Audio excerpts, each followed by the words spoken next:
So, once again, I am making another hybrid in this hybrid war, only now it is in the sea and can be criticized, though only if Goji Guy notices. So far, Vex has bested 2 of 5 opponents and is currently in the Bay of Bengal. To meet her, I have a hybrid shrimp I have actually been brewing in my mind since I saw another video of someone developing an insect to kill the Indominus 2.0. To which, with her now out of the Congo, it is time to release Frank in the bay, and wait for her to potentially stumble upon him for reasons that'll be brought up later. For now, let's get to talking about him.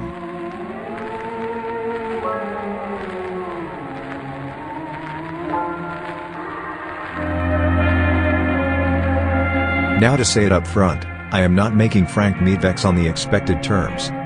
This is an ambush, as anything I use wouldn't be able to dream of catching Vex, or enduring Vex's assault on their carapace. But let's start with the base genome of Frank, and one Goji Guy is most familiar with about its power, and that's the pistol shrimp, my favorite crustacean alive today. I'm not adding it though out of mockery, or favoritism, but because I do have a tactical plan to it, and that is of course its well-known snapper claw, capable of firing a bubble at 25 miles an hour. With a pressure of 12 pounds per square inch, temperatures of 8,000 degrees Fahrenheit, and 4 centimeters in front of itself. And unlike with another hybrid, this mechanism and force won't disarm Frank. But these stats, aside from the heat, are pathetic. To even hit Vex with it, Frank would need to be right up to her and fire, which getting close would be an ultimate death sentence. But that is not the killing weapon, just simply a means of stunning her hopefully. Even if it doesn't, with the battlefield in mind being the coral reefs of any of the islands within the bay, and the size of Frank. Locating him definitely wouldn't be impossible, especially with her incredible echolocation. It would be difficult with him hiding within the corals.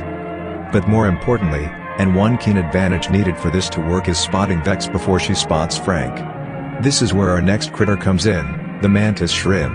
The mantis shrimp will be adding quite a few traits, keenly those eye stalks for its 360-degree vision. Some might take it for the hammer claws, but with the pistol shrimp's claws already in use, and arguably more useful in this, I won't be taking them. Another thing I will be taking is their pleopods, which they use to swim, and can cover 30 times their body length in a second. They can also react fast enough to exhilarate their arms, making them able to react to speeds over 50 miles per hour. I do know Vex can reach greater speeds, but as Goji Guy said, she needs to build speed to reach them, and her more casual speeds are well within the reaction time of Frank. But with the contribution of the mantis shrimp, we can move on to one of my more interesting contributions to his genome, Pterygotus. Pterygotus is keenly here to give Frank a bit more bulk, but we can't make him one-to-one in scale with the actual Pterygotus, because unless we lose the protection of the corals, and make the pistol shrimp's claws less effective, it will do nothing but cause problems. Instead, Frank will keenly be kept small, about between the sizes of an actual pistol shrimp and a lobster. With the snapper claw being kept smaller than it would be if we upscaled to keep as much of its power intact. Another contribution of the Pterygotus is the paddle legs, some structure of the tail, and the paddle at the end. Through the same means of getting Vex's fins transparent, we can give Frank a longer tail that would allow forward propulsion as well as backward. With Pterygotus section over, we now move to the main killing weapon of Frank, the geography cone snail. What I mainly want from the geography cone snail is its toxic harpoon, which it uses to fire and paralyze prey. The gimmick of which is activated by a flex of its muscle after extending its proboscis.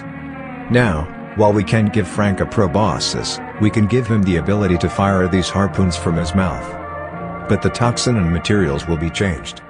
We first will need to improve the material of Frank's new harpoon, which we get another fascinating addition, which has teeth made of the hardest organic material, the limpet.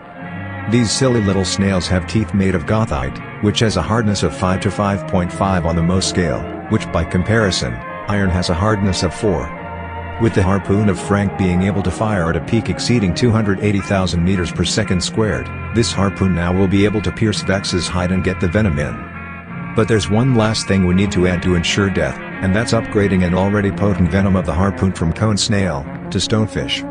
The stonefish is one of the most toxic fish in the world, and generally has a venom considered by experts to be more potent than the cone snail. With this addition in toxicity, Frank now has a means of killing her, to which it is time to unveil him in his glory. And here he is in the best art I could make. I know it's not nearly as impressive as Vex, But it's good enough, as I hope he is in bringing her down. With this in mind, I'm not crazy or biased enough to believe he can go in a straightforward encounter with her, as I've been alluding to. Instead, and why I made him like this encounter most likely would take place in one of the coral reefs by the islands within the Bay of Bengal, where Frank would be nestled up within the corals as home and place of hunting. This would make it hard for Vex to get at him, but with her speed, it would not be as though he could just camp there. Overall, I'm proud of this hybrid and hope it gets noticed. So, Goji guy, if you see this and decide Frank will be the hybrid of the hour, I'll be deeply honored.